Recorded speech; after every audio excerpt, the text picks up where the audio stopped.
Hi, Michael here and welcome to another Ask Michael Anything question. I recently got a comment on my website at Property Update from Gitu asking, Michael, what if a borrower has only a capacity for $500,000, $600,000? Would buying an apartment in the sort of suburbs you suggest give you a better result than a house because the apartment doesn't have much of a land component?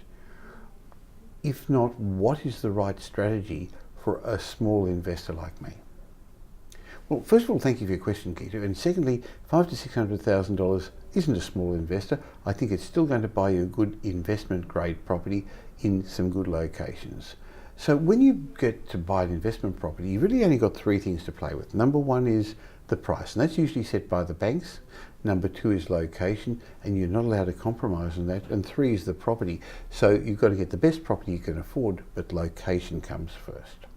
So at Metropole, when we put a strategy together for clients to discuss where they're going to buy, what they're going to buy, we sit down with them and see where they are and where they want to eventually get in their financial lives. We understand their risk profile, their risk tolerance, work out how much they can borrow by sending them to a proficient finance broker. And then what we do, depending upon their budget, is make a decision about what sort of properties we can buy.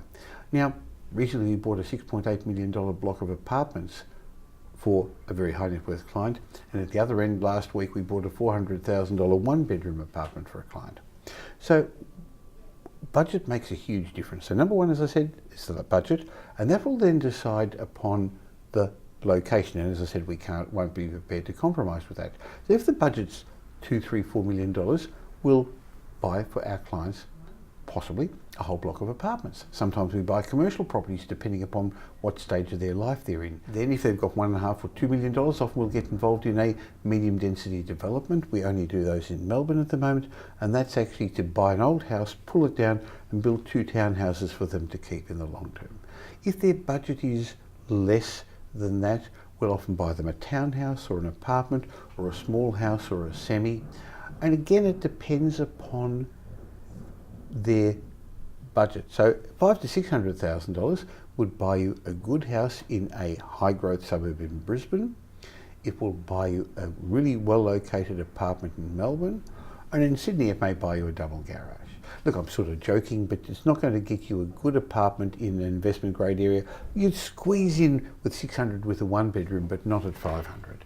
So really, I'd rather you own an apartment in a good location than a house with a land component in a lesser location, because the location is not going to change over the life of your property, and an apartment in a good location is going to outperform a house and land in outer suburbs. So what I wanted to show you was the system that we use to help select a property related to your budget.